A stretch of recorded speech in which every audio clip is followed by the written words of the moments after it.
அனைவருக்கும் வணக்கம். என் பெயர் உத்ரா. நான் 5ஆம் வகுப்பு படிக்கிறேன். என் பள்ளியின் பெயர் ஊராட்சி ஒன்றிய ஆரம்ப பள்ளி, கங்கை கொண்டான், மானூர் ஒன்றியம், திருநெல்வேலி மாவட்டம்.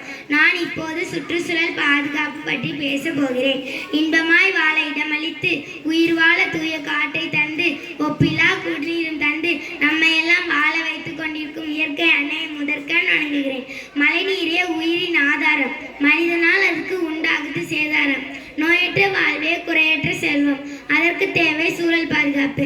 சுவர் இருந்தால்தான் சித்திரம், சுற்றுப்புற தூய்மை இருந்தால்தான் நம் வாழ்வு பத்திரம். முடிந்தால் மிதிவண்டியில் செல்வோம், இல்லையில் நடந்து செல்வோம். நம் குப்பை நம் பொறுப்பு உணர்வோம். குப்பையை தரம் பிரிப்போம், மக்கும் குப்பையை உரமாய் மாற்றுவோம். மக்கா குப்பையை மறுசுழற்சி செய்வோம். மரங்கள் நட்டு வளர்ப்போம், மழை நீரை சேமிப்போம். தூய்மை பணியாளர்களும் நம்மை போல் ஒரு மனிதர்தான், அவர்களை மதிப்போம். இயற்கையுடன் இணைந்து வாழ்வோம், ஏரி குளங்களை தூர்வாருவோம். நாம் வாழும் பூமி அனைத்து உயிரினங்களுக்கும் சொந்தமானது என்பதை உணர்ந்து நடப்போம்.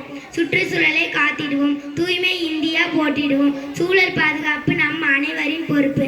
மாற்றங்கள் நம்மிடமிருந்தே என்பதை உணர்ந்து நடப்போம். நீரின்றி அமையாது உலகு என்பது வள்ளுவர் வாக்கு.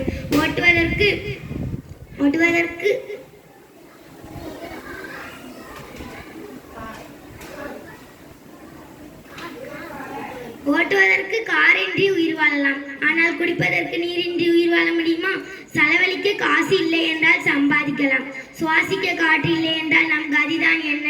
மனிதன் இயற்கையை அழிப்பது போல் இயற்கையும் மனிதனை அழிக்க எண்ணினால் நம்மால் தாங்க முடியுமா?